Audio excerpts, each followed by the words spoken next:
औज़ुबिल्लाहिमिनश्शैतानिर्रजीम बिस्मिल्लाहिर्रहमानिर्रहीम। अस्सलाम वालेकुम दोस्तों, वसीम राजपूत लाला ज़ौलानी में हाज़िर खिदमत है। दोस्तों आज का जो टॉपिक है वो है कि सरकारी मुलाज़िम की बेवा के दूसरी शादी पर उसको नौकरी से नहीं निकाला जा सकता। लाहौर हाई कोर्ट के फैसला आ चुका है जिसमें जस्टिस सुहेल नासर साहब ने ऑर्डर किया कि Lahore high court Multan bench ने दूसरी शादी करने पर सरकारी मुलाजम की बेवा से सरकारी नौकरी वापस लेने के फैसले को कालादम करार दे दिया। अब इस बारे में हम डिस्कशन करेंगे। लेक्चर को शुरू करने से पहले दोस्तों रिक्वेस्ट करूंगा चैनल को सब्सक्राइब कर लें, बेल आइकन को क्लिक करें और इस वीडियो को लाजमी शेयर कीजिएगा।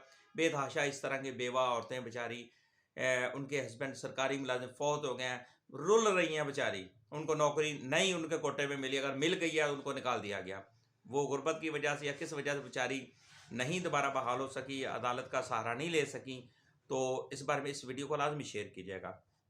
अब असल हकायक की तरफ आते हैं। लाहौर हाईकोर्ट मुल्तान बेंच ये है और इसमें टाइटल केस का आसमा शहजादी बनाम डीजी पाकिस्तान पोस्ट वगैरह। अब जस्टिस सुहेल नासर साहब का ये ऑर्डर है। 2022 यानी 15/2/2022 को इसकी हियरिंग हुई। 2022 LHC 1259 ये जजमेंट का नंबर है और रिट पिटिशन नंबर है 17563/2019 2019। अब दोस्तों पाकिस्तान पोस्ट ऑफिस में खामद की हस्बैंड की वफात के बाद, डेथ के बाद क्लर्क के ओहदे पर भर्ती होने वाली खतून आसमा शहजादी ने लाहौर हाईकोर्ट के मुल्तान बेंच में दरख्वास्त दायर की थी कि इन्हें महकमे ने नौकरी से इसलिए निकाल दिया कि उसने शादी कर लिया, कि वो बेवा का जो कोटा है, बेवा का जो कोटा है उसमें से वो निकल चुकी है। अब वो बेवा नहीं रही, उसने दूसरी शादी कर ली है, अब वो बेवा नहीं रही, लिहाजा अब वो नौकरी करने की अहल नहीं है। अब मदैया ने क्या किया कि महरूम शौहर उमर हयात उसका जो था वो महकमा डाक में चिबड़ासी था। 2016 में इसकी वफात होगी और महकमा पोस्ट ऑफिस ने शौहर की जगह बेवा के कोटे पर उसको उसकी दरख्वास्त को एक्सेप्ट किया और उसको नौकरी दी, और जिस पर महकमा पाकिस्तान पोस्ट ऑफिस ने जनरल पोस्ट ऑफिस मुजफ्फरगढ़ में 9वें स्केल पर क्लर्क की नौकरी दे दी। अब होता क्या जनाब, नेक्स्ट चलते हैं। इस महकमा नौकरी दे दी। आसमा शहजादी ने 2017 में मोहम्मद भाई से शादी कर ली। अब 2016 में उसकी डेथ हुई हस्बैंड की, उसको नौकरी मिल गई। अब उसके बाद उसने बेवा ने अगली शादी कर ली, जिसके बाद महकमा डाक ने यह कहकर उसको नौकरी से फारिग कर दिया, नौकरी से डिसमिस कर दिया, नौकरी से फारिग कर दिया। अब वो बेवा नहीं रही, अब वो नौकरी करने की अहल नहीं है। तो महकमा पाकिस्तान उसके बाद अदालत ने खतून की इस्तिदा सुनने के बाद महकमा डाक को नोटिस जारी कर दिया था। और उसके बाद 2015 फिर उसके बाद जो वकील साहब हैं उन्होंने महकमा पाकिस्तान पोस्ट ऑफिस के वकील ने इस नोटिस के जवाब में अदालत को बतलाया कि 2015 का जो कानून है उसके मुताबिक अगर कोई खतून अपने शौहर के मरने के बाद यानी कोई बेवा वफात के बाद सरकारी नौकरी हासिल करती है तो दूसरी शादी करने की सूरत में वो बेवा नहीं रहती, वो बेवा नहीं कहलाएगी और इस हक से वो दस्तबरदार उसको होना पड़ेगा और उसका नौकरी करने का हक नहीं रहता। और वो लिहाजा ये फैसला इस कानून के तहत दिया गया, जो 2015 के कानून के मुताबिक इनका जो जनरल पोस्ट ऑफिस का जो लॉ था उसके मुताबिक उसको फारिग किया गया।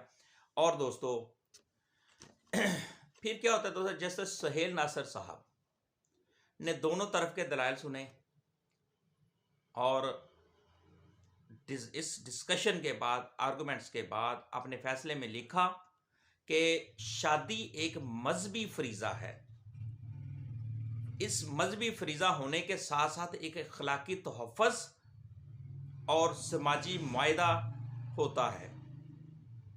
मजीद जस्टिस सुहेल नासर साहब ने कहा कि बेवा का लफ्ज़ साथ लगने के बाद इस मुआशरे में ख़वातीन अपने तोहफ़्फ़ुज़ के लिए दोबारा शादी करती हैं ताकि समाज की नज़रों में बेहतर मुकाम हासिल कर सकें। मजीद ऑनरेबल कोर्ट ने कहा कि आसमा शहजादी ने भी इसी सूरत हाल के पेश नज़र दूसरी शादी की। आसमा के इस फैसले ने अलबत्ता इसकी नौकरी छीन ली। दूसरे लफ्ज़ों में, या तो आप हमेशा बेवा रहें या आप नौकरी करती रहें। कि मतलब बेवा को एक गाली समझा गया माशरे के अंदर। कि बेवा को अगर नौकरी मिल गई है, अगर उसने अपने तहफ़्फ़ुज़ के लिए, अगर इस माशरे में ख़वातीन को अपने तहफ़्फ़ुज़ के लिए उसने दूसरी शादी कर ली है, तो क्या उसने गुनाह किया है? क्या अगर वो नौकरी करने की अहल है कि वो सारी उम्र वो बेवा रहे? अगर मोस्टली ये भी होता है कि जवान लड़कियां, उनके हस्बैंड की डेथ हो जाती है, उनको नौकरी मिल जाती है, नौकरी के बाद अगर वो पढ़ी लिखी है, उनको नौकरी मिल गई, इसका ये मतलब नहीं है कि वो बेवा थी, अब वो सारी ज़िंदगी वो बेवा ही रहे, सारी ज़िंदगी ऐसे गुजार दे। अगर वो शादी करेगी, उसको नौकरी से फारिग कर दिया जाएगा। तो बड़ा खूबसूरत remarks honourable Lahore high court justice Sahel Nasar sahab ने दिए, बहुत खूबसूरत। जस्टिस सहेल नसर साहब ने अपने फैसले में मजीद लिखा कि रियासत का काम अपने शहरियों की तकालीफ को कम करना होता है, ना कि इनके मसाइल बढ़ाना, उनको प्रॉब्लम में डाल देना, मुसीबतों में डाल देना। ये तो रियासत का काम ही ये है ना कि और मजीद मैं दोस्तों बता दें, ऐसे कवानीन जिनसे बुनियादी तोहफ़्फ़ुज़ छीन लिया जाए, एक गैर आइनी और गैर इखलाकी इक़्तिदाम है। अपने फैसले में मजीद अदालत ने कहा कि महकमा डाक ने आसमा से नौकरी वापस लेकर आईने पाकिस्तान के आर्टिकल 35 की सरहन खिलाफ वर्जी की है। आईने पाकिस्तान के 35 आर्टिकल की खिलाफ वर्जी की है। इस्लामी जुमहूरिया पाकिस्तान के आर्टिकल 35 जो है वो शादी, ख़ानदान और माँ और बच्चे के तहफ़्फ़ुज़ का ज़ामन है, और इस आर्टिकल के तहत खिलाफ वर्जी की गई है। जिस पॉलिसी के तहत आसमा ने से नौकरी वापस ली गई थी, अदालत इसको आइन के मुतसादम करार देती है और इसको कालादम करार देती है, और ये कहा कि महकमे ने ये जो कदम उठाया, जो फैसला दिया था उसको नौकरी का, उसको कालादम करार दे दिया। अदालत ने अपने फैसले में महकमा डाक को हुक्म जारी कर दिया कि वो फौर तौर पर आसमा शहजादी को इसकी नौकरी पर वापस बहाल करे। बड़ा खूबसूरत ऑर्डर था। और लास्ट में यह कहा कि Lahore high court Multan bench ने दूसरी शादी करने पर उन्होंने ये कहा कि सरकारी मुलाजम की जो बेवा है उसे सरकारी नौकरी वापस लेने के फैसले को कालादम करा दे दिया और बहाली फौरी तौर पर उसको बहाल करने का हुक्म सादर फरमाया। ये दोस्तों judgment 2022 LHC 1259 writ petition number 17563/2019 और हेयरिंग जो इसकी थी 15/2/2022 थी।